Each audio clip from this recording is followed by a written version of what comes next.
actual transit stop. So it really does provide a lot of very high visibility right there at Clackamas Station.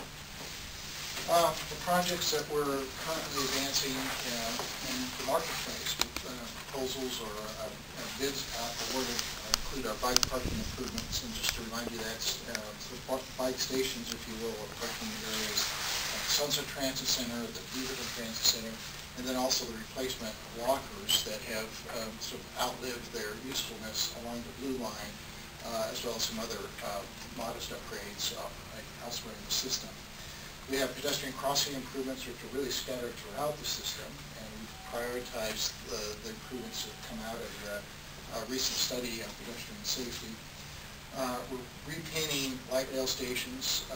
Those that are scheduled for painting out of this work right now is 102nd, 122nd, 181st, 197th, and then Gresham Central. So we'll intend to freshen those stations up and begin to transition to frankly the paint colors a little bit differently than they are right now, so that they're more easily maintainable.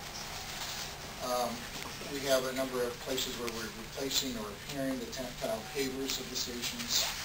I think we briefed you previously about the access control program that we have underway at Gresham Central, both eastbound and westbound platforms, so that work will be getting underway shortly. We also then have what we call a lot of preventive maintenance work, which is basically helping us meet some of our maintenance requirements internal to the TriMet system with our own forces. The projects with pre-award authority are all on our schedule. A lot of these are just frankly awaiting negotiation of either change orders with current contractors or the designs so that we can actually bring them to market. The list of those projects are on the back page of the handout, and again, a long list. Those projects that are still being reviewed by FDA include the Milwaukee Parking Ride. The issue there was that it was originally documented in a NEPA process, but the time had lapsed, so they do what they call a reevaluation to make sure the situation has changed. That should be done shortly, and a few other projects that I think we're beginning to define a little bit more. The last one of those, which so the second to last one, is train horn noise. That's our response together with the City of Tualatin and Washington County to begin to investigate other ways to ensure safety of the West system without making so much noise through the Tualatin area.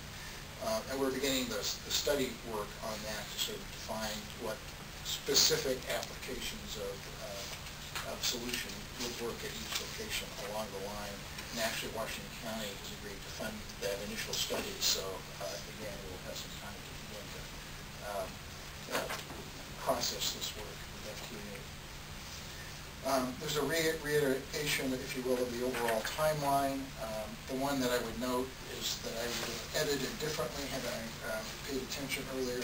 Projects completed. We will complete these projects certainly by the end of 2010. And so our emphasis is, again, is to really move these projects as quickly as we can and get the jobs out on the street. So that continues to be our focus. The other thing I would note and shared with the Finance Committee was that the reporting requirements associated with these projects is quite heavy. And so we are developing and modifying a lot of our reporting tools that we've used for our full funding grant agreement work like 205 in the Mall and West to accommodate the, if you will, the extra requirements associated with these projects. Just an example is the reporting of jobs.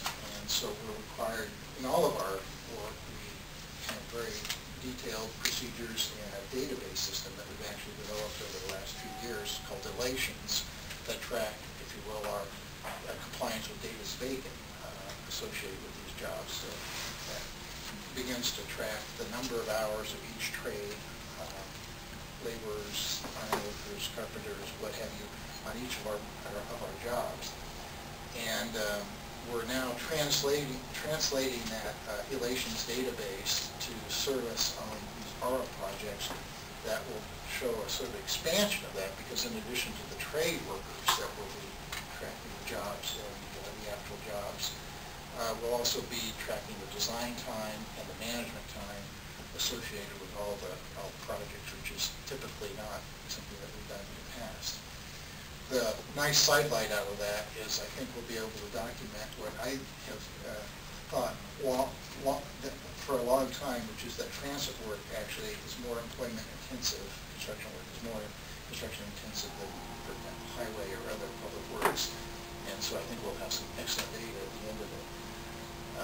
But we're very excited about putting these tools in place. We think we'll shine in terms of our ability to actually report well, timely, and with very high quality data.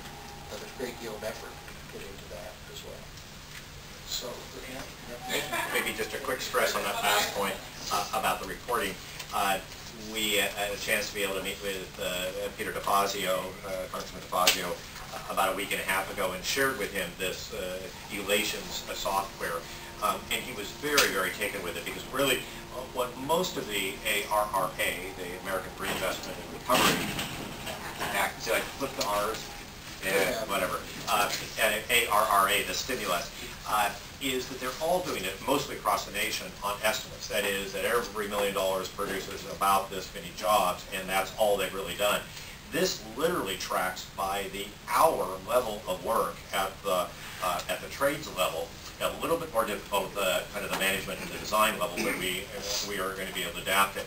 And he really urged in the day after we saw him, Secretary LaHood, Secretary of Transportation LaHood, to be able to use this type of software that had been developed here at TriMet to be able to get much more accurate reporting. They are, even though this is a bill that did not necessarily come through the Transportation Infrastructure Committee, they are doing a lot of the oversight on the stimulus, and job creation is really a part of it. So they really saw us as a model, which was really very, very nice for them. Great. Good. Thank you. Good report, Neil. Is the capital improvements under the stimulus, is that got to be separated out from the jobs we have here? I'm sorry, the which program? Well, the stimulus money coming, you know. Right. It's come, I understand it's capital improvement money. Right. Does that cover these jobs, or is That this the covers major? jobs. That's the Right. job. And again, I think as Fred has explained before, and mostly in relation to our budget issues and service cuts, is that a certain category of it can be used for the kind of maintenance that we do, capital maintenance we do internally, so that does help us. So it helps out A overall. little bit overall.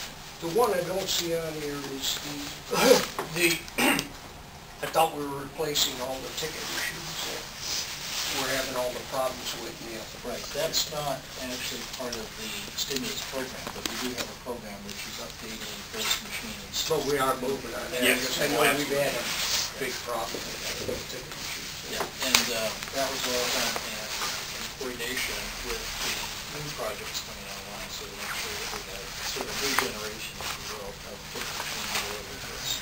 And I'm interested in that Elations. That's fantastic that you can track that all down and lay it out, because it does say a lot for what we're doing for the economy here and for the jobs. Yeah, we actually but we developed the software. BART originally, the Bay Area Transit, had used a system such as this, developed it originally with the vendor. We then worked with the vendor and really adapted it to our needs, principally, as Neil said, driven off of Davis-Bacon reporting requirements. But because it tracked individual hours and all, it allowed us to be able to really do this one very, very effectively. Maybe just before leaving stimulus, Mr. President, just two things. One is I just really wanted to re-stress that on the bottom of the sheet, the 2015 really got picked up because that's when we think the Portland to Milwaukee Light Rail will be done. This is really 2010 should be reading. So I just really wanted to re-stress that. Second, I just wanted to, and maybe this is the point that Lynn was making as well. Most of the stimulus dollars have to be used for capital projects, and it's always a little bit confusing, I think, particularly to the public. You know, hold it, you're having to cut service because of the economy, but you're spending more money over here on these other projects. What's going on? And it is because of the nature of how that federal stimulus money is written. It must be, and appropriately so, I think, aimed at creating jobs for people who are either unemployed or about to be unemployed. And I think we have really set, I think, a standard within the transit world to stress that we really wanted to do that in a way that stimulated jobs locally. We could have ordered lots of buses, for example, with this. A number of transit agencies are doing that, and that's important. But if we have a choice between putting back to work Oregonians or really ordering buses from New Flyer in Minnesota, we're going to do bus jobs here in Oregon. So that's been a very conscious decision, and we think that's an important one, even though both projects obviously would be important, that is buses